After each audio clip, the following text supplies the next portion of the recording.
The answer is that the book belongs to the couple who own the house where the defendant has his lodgings. A certain Mr. and Mrs. Garrideb, the landlords. And whether this is some extraordinary coincidence or some kind of fate at work, I don't know, but of all the people in London, one of the 6 chosen for jury duty in this courtroom today is none other than Mrs. Garrideb herself. Oh my goodness me! I think you must be mistaken, sir. I'm not Mr. Garrideb's wife, I'm his maid! Things would be so much easier if you would just drop the pretense, please. Alright then, how about a simple question for you? Have you ever seen this book in Mr. Garrideb's house?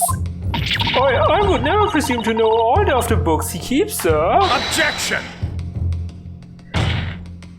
This is outlandish behavior. This woman is the accused's landlady, you say? You implicate this hardworking member of the public. You besmirch her without a shred of evidence. Your actions are unforgivable. Objection! This is not mere conjecture. The defense happens to know that on the day in question, at almost exactly the same time as the victim was stabbed on the pavement below, another incident was taking place in the room on the top floor of Mr. and Mrs. Garrideb's house. Oh yeah, the burning happened during the incident, but how did the book get down there in time? What? I don't get it at all. Good lord, what sort of incident, counsel? A fire, my lord. Right as it was. Happened in the blink of an eye, you know. The whole place filled with smoke. Couldn't see a bally thing. Didn't take long for the fire to spread, of course. The bally furniture started going up as well. Worst of it is, I lost my favorite book called The Lion's Pride. Oh, he said The Lion's Pride. He lost his favorite during the fire, and how did the book end up? Oh wait, what did he say? History.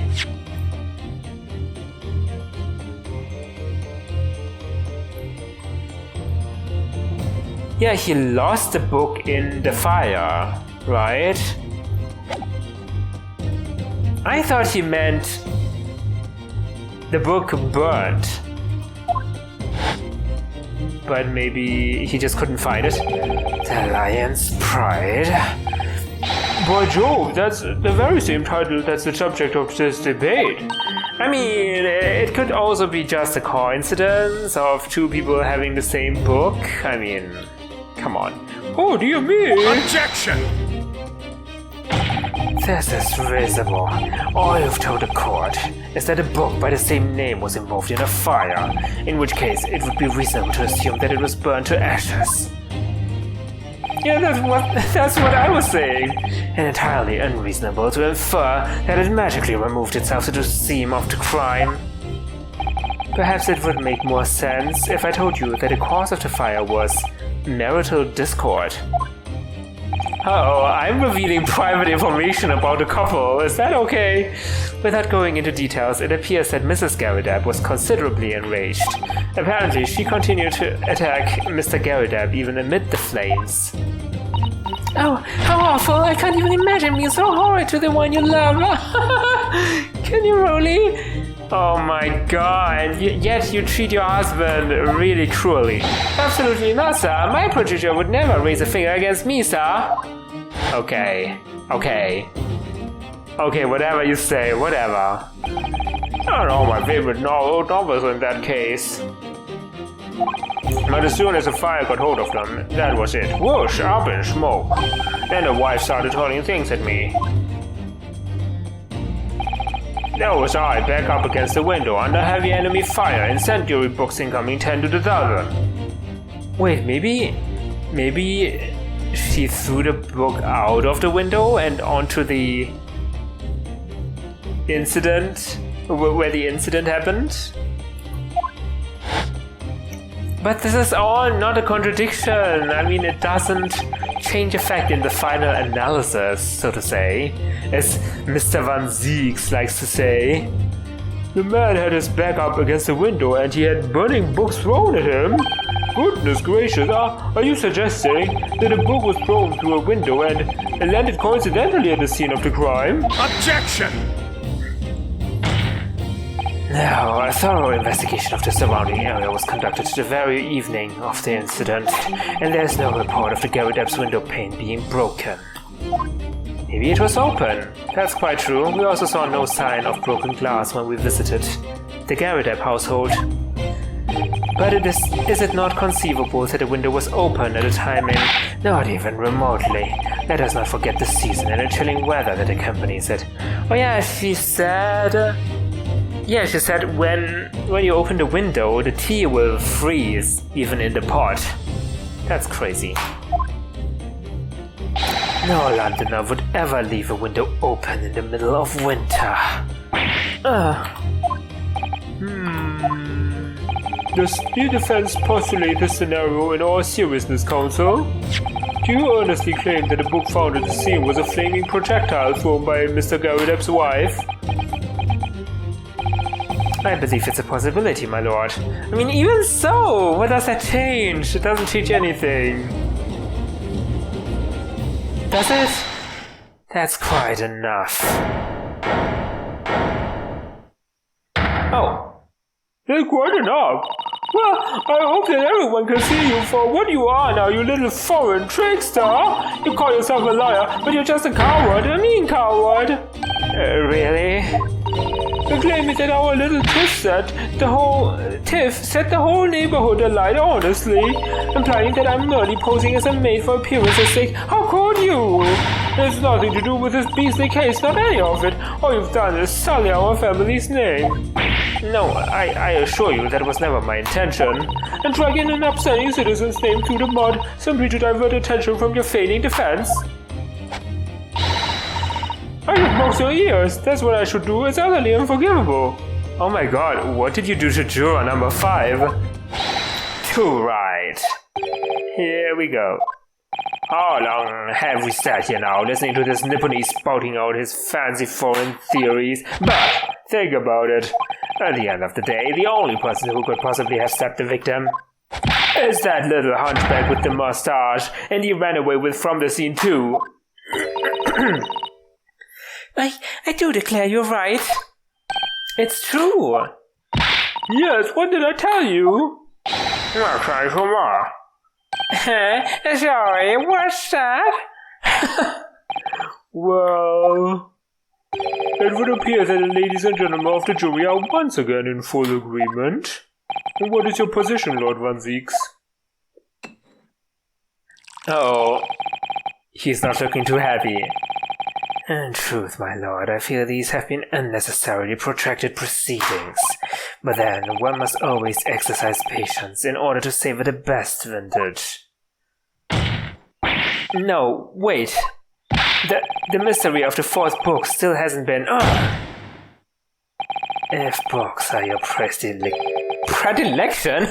What is this fancy vocab here? My learned friend, study them on your own time. Somehow this pose turns me on. I don't know. What? No forgive the discourtesy this time? In that case, ladies and gentlemen of the jury, you will now state your individual decisions regarding the defendant's culpability for the court to hear. Oh, a summation examination without me triggering it? That's guilty! Fun. Guilty. Guilty. Guilty. Guilty. Guilty. Oh my god.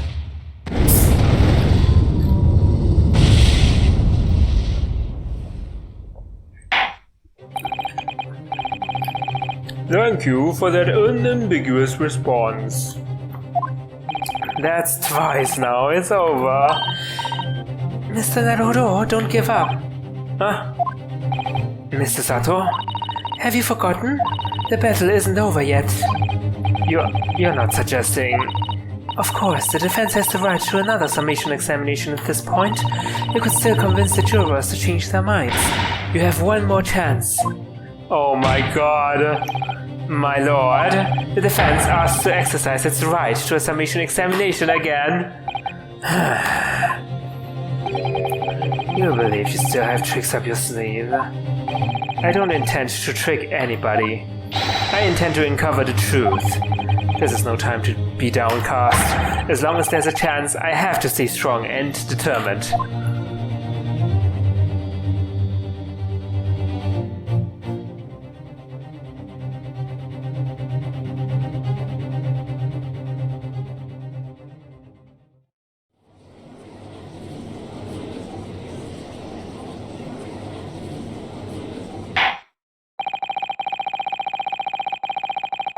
I have considered the defense counsel's request for a further summation examination of the jury. And I have determined that the court must uphold the defense's judicial right to this procedure.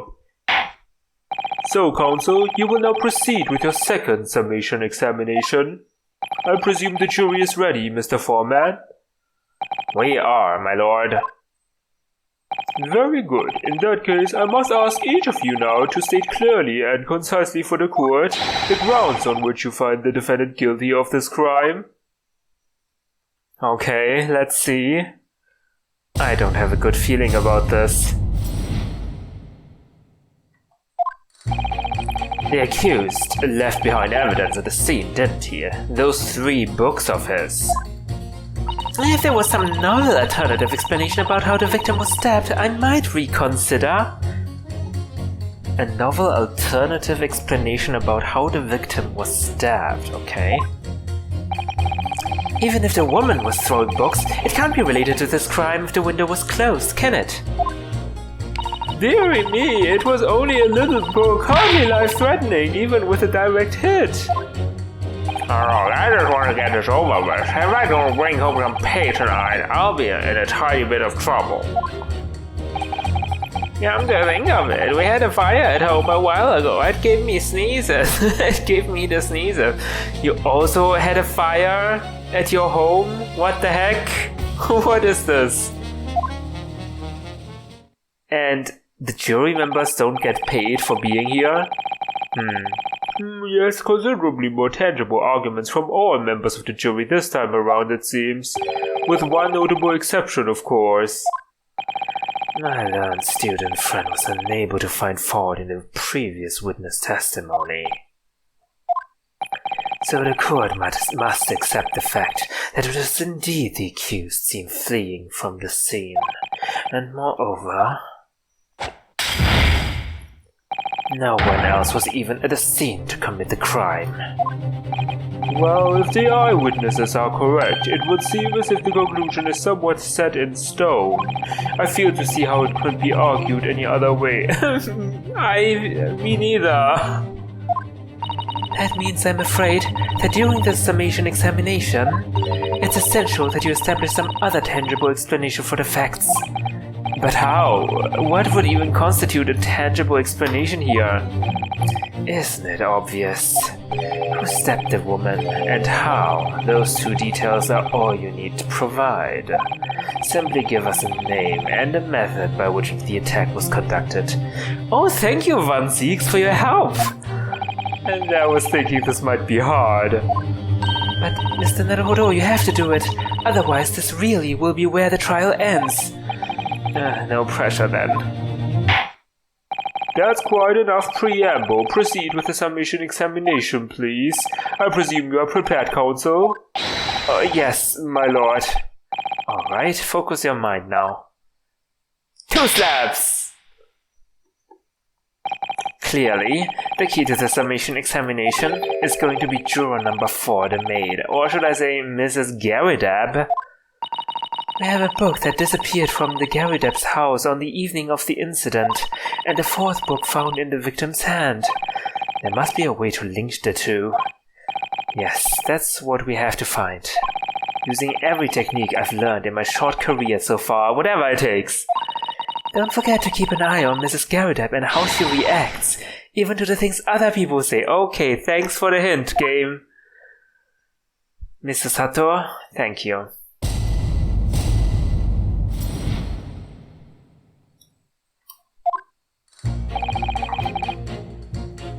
Yeah, he did leave those behind.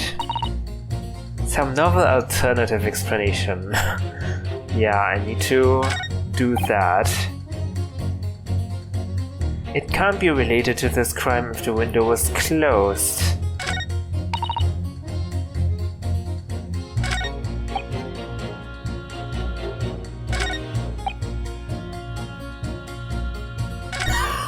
Those two don't bring anything to the table here.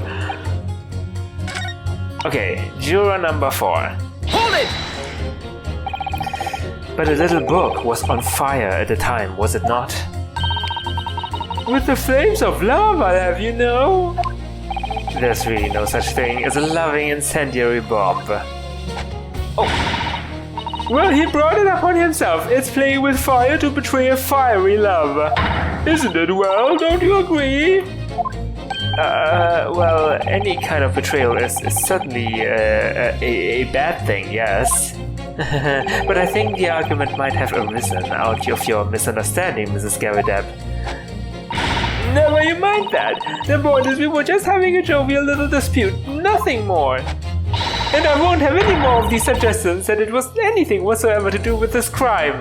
Can you please stop hitting juror number 5?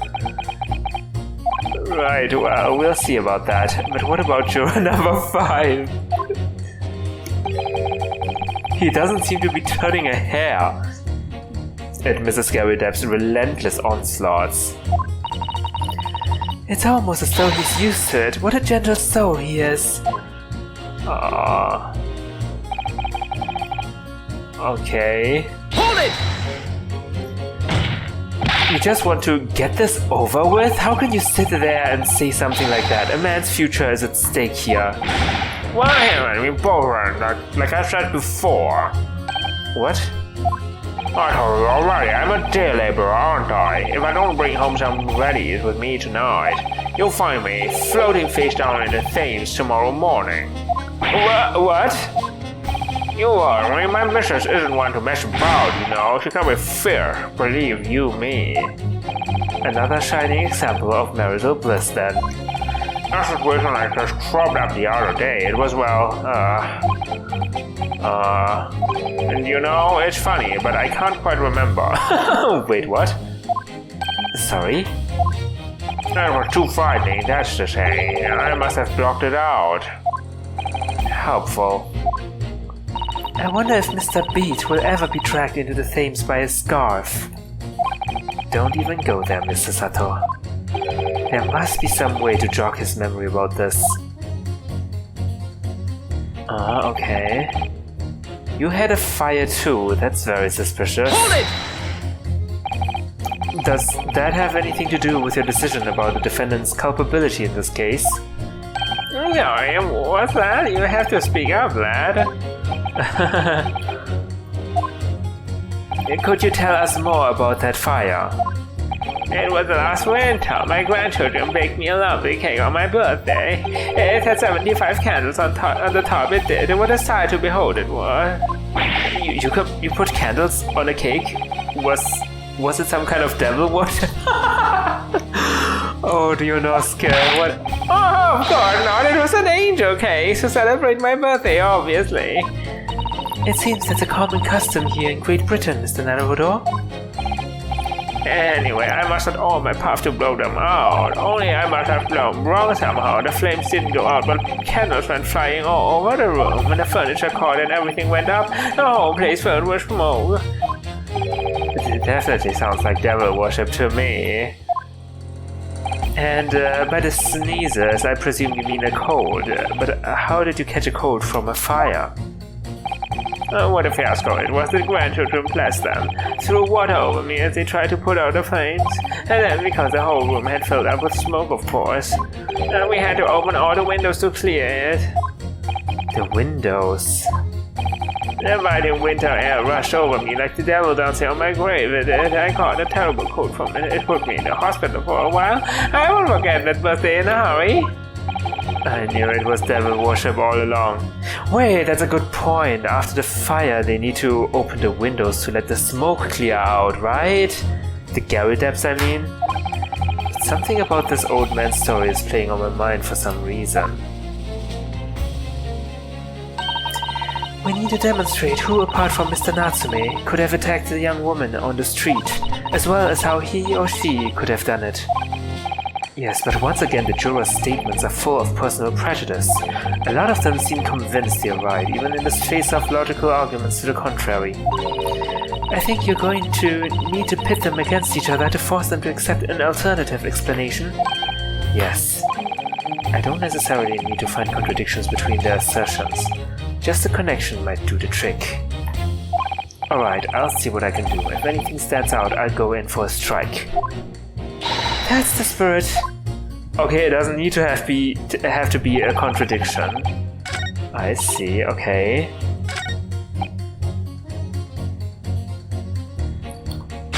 So let's pit the old man's story against the fact that the window was closed, shall we? Objection! These two jurors' statements clearly contradict one another. They do? How exactly, counsel? Don't point at me again, I told you it wasn't me. What's that you say? Speak up, lad, speak up. Juror number 3, do you see? Oh, me? See what, sir? Did you hear juror number 6's account of his birthday celebrations last year? It seems, despite being a Londoner, he once opened his windows in the middle of winter. Well, yes, of course, because it was an emergency. I mean, obviously, if the room was filled with smoke from the fire, then you'd be mad not to open the... Oh! Exactly. On the day in question, at the time of the incident, there was a fire in the Garrideb household, and Mr. Garrideb had the following to say about it. The whole place filled with smoke. Oh my head! Oh, she's drinking coffee. I mean tea. Excuse me! Juror number 4, do you have something to say about that? Mrs. Garrideb. How dear me! What is the meaning of this? How dare you imply that I'm hiding who I really am? It's imperative that you confirm something for the court, so please, it's time to drop the pretense now. What is it? When the fire started in your house that day, did you or your husband open the window? What? I beg your pardon? What are you insinuating? The room would have been thick with smoke after the carpet and bookcase caught fire as they did. In a situation like that, it's inconceivable that you wouldn't have opened the window. And what if we did? Oh, alright then. Yes, you're right. My husband was frantically trying to open the window, which can't have been easy since I continued to give him a justly deserved book battering. Even though your house was on fire. Oh, you never stop knowing until the anger subsides. It would be terribly bad for the nerves to do otherwise. Of course, I should have realized. That's a significant step forward, Mr. Naruhodo. You've managed to establish that the window was open. We simply must have that added to Mrs. Garrideb's formal statement. Okay. But what about the alternative events? What alternative event could that be? The window was open at the time, I'd clean forgotten. Could have been open.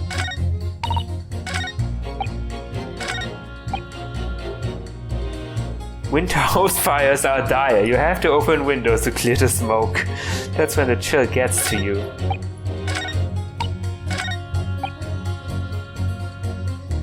Okay, how about you?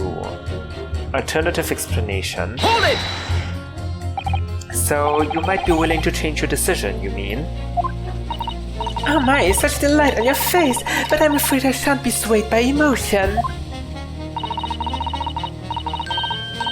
Despite what you may think of me, I am a very modern, metropolitan, and rational woman. That's great. If one reads the morning papers, it's all forgotten by tea time, isn't it? So why read them in the first place? Okay. You see, modern, metropolitan, and rational thinking, wouldn't you say? And not at all extreme. As I see it, an overwhelmingly suspicious Japanese man has been implicated by overwhelmingly strong testimony. So despite one or two minor puzzlements, I do declare that the man is overwhelmingly guilty. A modern, metropolitan, and rational logic, wouldn't you say? Overwhelmingly. But us modern girls are always delighted to embrace new fads, you know? So I'd be only too happy to consider an exciting new theory if you could come up with one. I'd be happy to do that too, if only I could. Let's do our very best not to disappoint the modern and metropolitan young lady. Right, I'm glad you omitted rational there.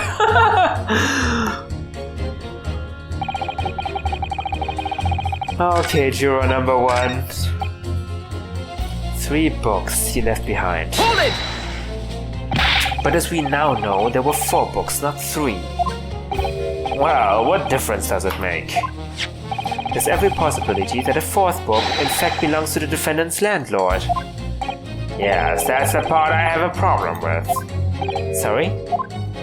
Well, at the point the woman was dead, this landlord fellow was at home, wasn't he? Enjoying a fiery scrap with his wife or something, you said.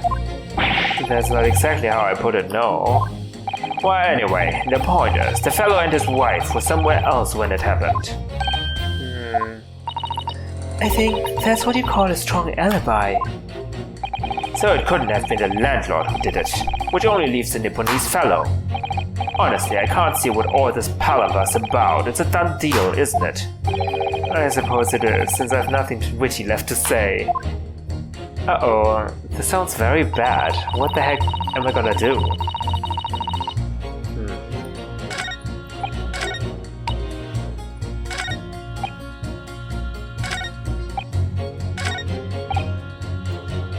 What did you say? You have nothing... You have nothing useful to say, really? Do you not have anything useful to say?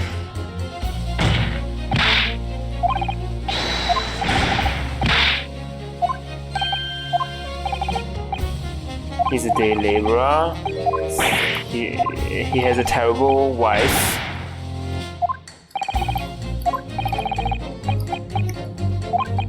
The other day? What does he mean by that? And you can't quite remember. That's so suspicious.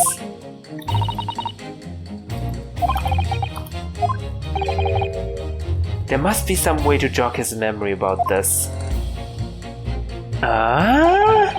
Jog his memory? What? Jog his memory? By presenting something? I cannot present anything. I need to pit someone against him. The other day, something terrible happened.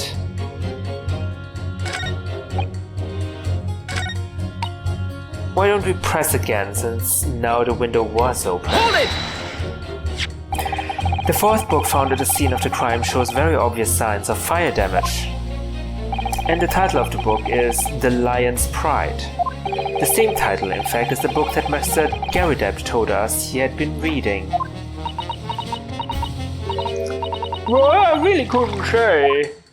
On the day in question, did you or did you not throw at your husband the copy of The Lion's Pride that he had been reading? I did. It was the first day I could lay my hands on, so I hurled it straight at him.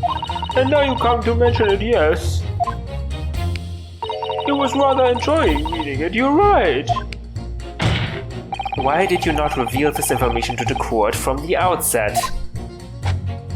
Because I couldn't, you insolent little man, I didn't remember.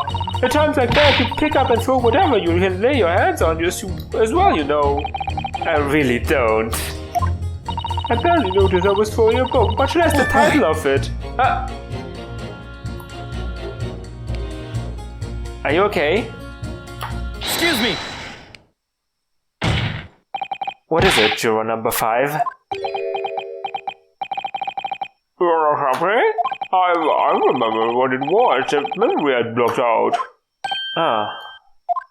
It was listening to what this granny was saying. Brought it all flooding back. Granny? Uh-oh. Who are you calling a granny, you chicken over? I'm Mrs. Scarrett. I've only made, I'll have you know. The man doesn't even flinch. Please tell me that's not because he's so used to being hit all the time. What about 2 weeks ago now? I just got back home after work like. I put my hand in my pocket with the wages I just earned that day and I nearly died. There was a hole. Every last penny had dropped out. Oh dear, what a disaster. You haven't heard half of it, boy. Oh? And the wife was cutting up some chicken at the time. I could hardly get the words out, but I told her straight, I've lost a day's wages, love. Next thing I know, this bee was whistling past my ear, stuck onto the wall next to me. It did about an inch deep. Wow. Oh my god. No words, just terror. I could smell that, you know, that god-awful stench of the stench. I was sure I was going to end up face down in the muddy bags that night, I can tell you. No, that's a real disaster, isn't it? I'll never use the word lightly again. Anyway, the point I'm trying to make is this. When women lose their rag, they'll throw anything at you. Knives, hatchets, hammers, you name it. Mr. Naruhodo, you mustn't think that all women are so short-tempered and unrefined. No, I wasn't thinking that. I didn't think you would do that. Throwing household objects at people is, well, it's so uncivilized. Whereas throwing people is completely justified. At least attack with honor, using a bow or the like. Oh my goodness, Sato-san! What? Attack? Who are you going to attack? Never mind. Anyway, this man's words could be rather significant, I think. What? Alright, we'll come back to the bow and arrow thing later, if I dare. A woman in a rage will hurl almost anything at you. The kitchen knife really brought that home to me. Okay. Hold it! I'm a little bit scared to press on this. Your wife really threw a kitchen knife at you?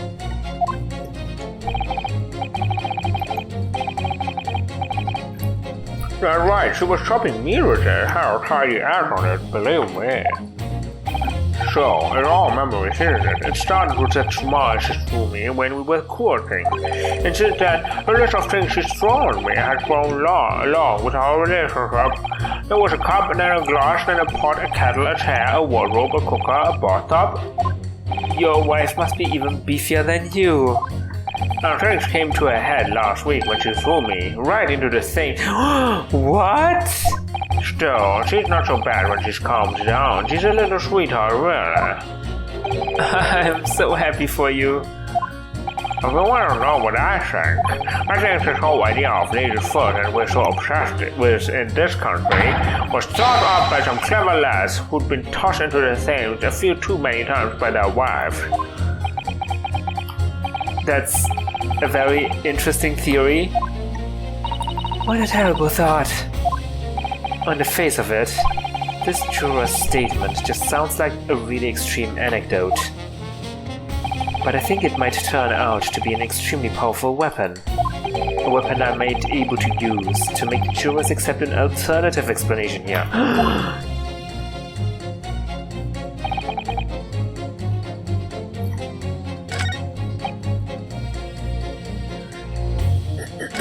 You're saying, oh my god, this lady threw a knife out of the window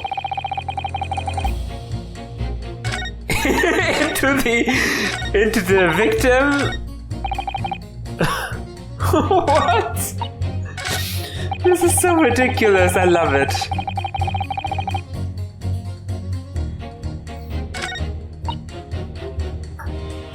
So she wants a novel alternative. Yes, I can give you one. A woman in rage will hurl almost anything at you. That's a novel alternative explanation, isn't it? Objection! Those two statements clearly have a deeply significant connection. Good grief, you mean they don't contradict each other? Explain, counsel, at once. Juror number 2, do you think perhaps that this could be one such novel alternative? Oh my, whatever do you mean? An alternative explanation as to how the victim was stabbed in the back? Oh wow, talk about. We've demonstrated that the fourth book, The Lion's Pride, that was found at the scene of the crime, originated in Mr. Garrideb's room on the top floor of his house.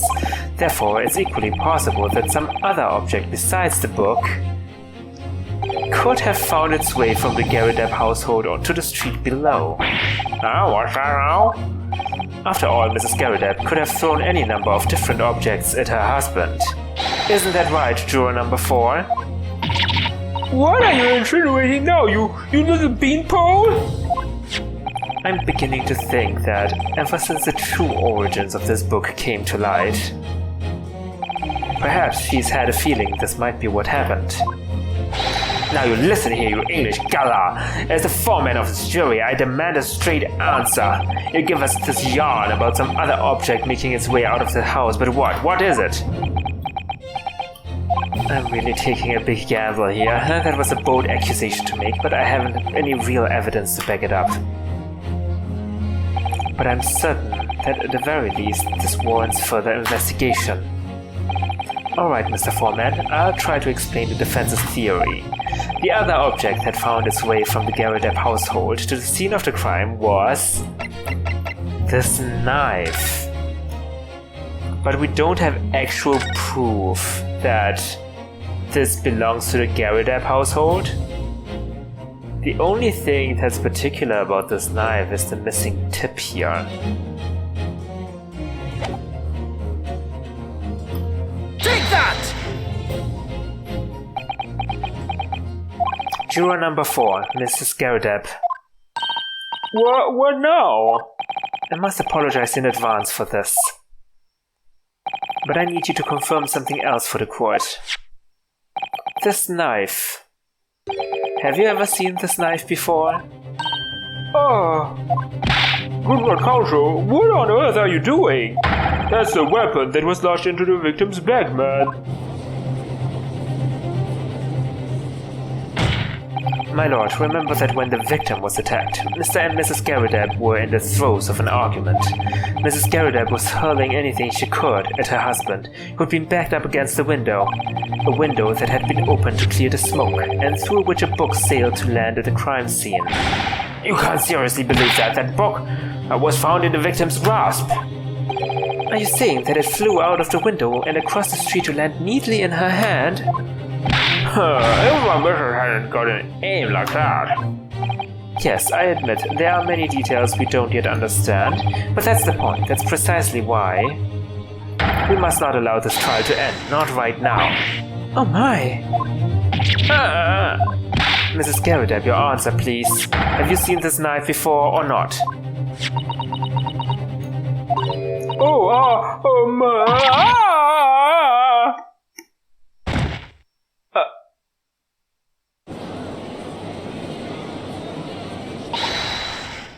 My lord. I wish to change my decision. I'm a woman of my word, after all.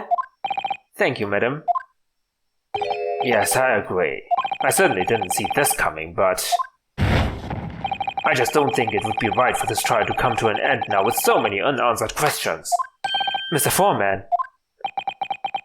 I'd have to agree. Not that I think the granny didn't mind. Yes, you know what? I'm not quite happy about this at the moment either. All together now, ladies and gents. What about the old man?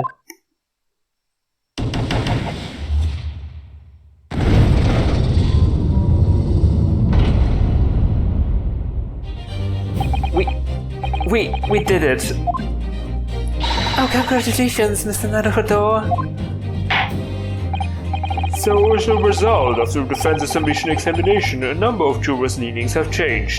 2 jurors called guilty against 4 now calling innocent. Accordingly, the opinion of this court is divided, and this trial will continue.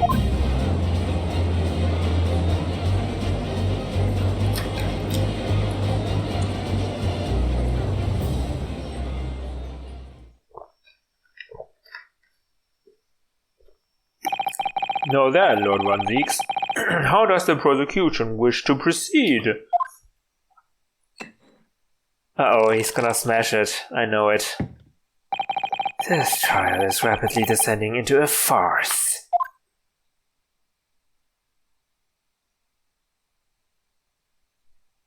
Like a corked wine, the first few sips are bitter enough. But what follows is so repugnant, it's good for nothing save the gutter. If I may, Lord Ryunosuke, the defense has just put forward a credible alternative explanation for what happened. Credible? Is that your considered opinion, Mr. Foreman? The defense's argument is a joke, to which I barely know how to respond. But let me start by insisting that you must all familiarize yourself better with the relative positions of those places being discussed. What do you mean by that? What's his angle this time? It should already be more than apparent that between the crime scene and the Garrideb household runs a rather wide street, Briar Road. Which means that the distance from the Garrideb's house to the scene is some 15 yards. Let me see, 15 yards? That's around 40 meters. Thank you, Susato. You're doing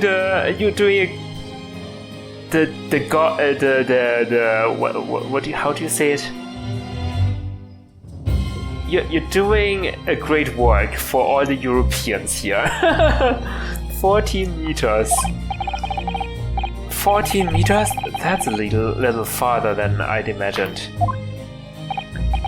And as you ladies and gentlemen of the jury rightly noted as having portentous significance, the 4th book was found in the victim's clutches. In other words, the smoldering book wasn't only hurled by the lady of the house traveled some 15 yards, to land on the opposite side of the road neatly between the collapsed victim's fingers and thumb. Is that your final conclusion, my learned and deluded friend? And did the jackknife follow a near identical trajectory to plunge into the middle of the victim's back? This fantasy is somewhat stretching the notion of having a bad day for the victim, I think.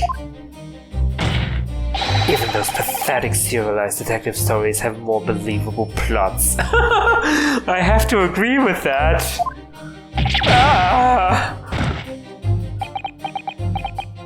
There's nothing I can say to that. That prosecutor loves the sound of his own voice. Mr. Sato? Serialized detective stories are pathetic, are they? How dare he!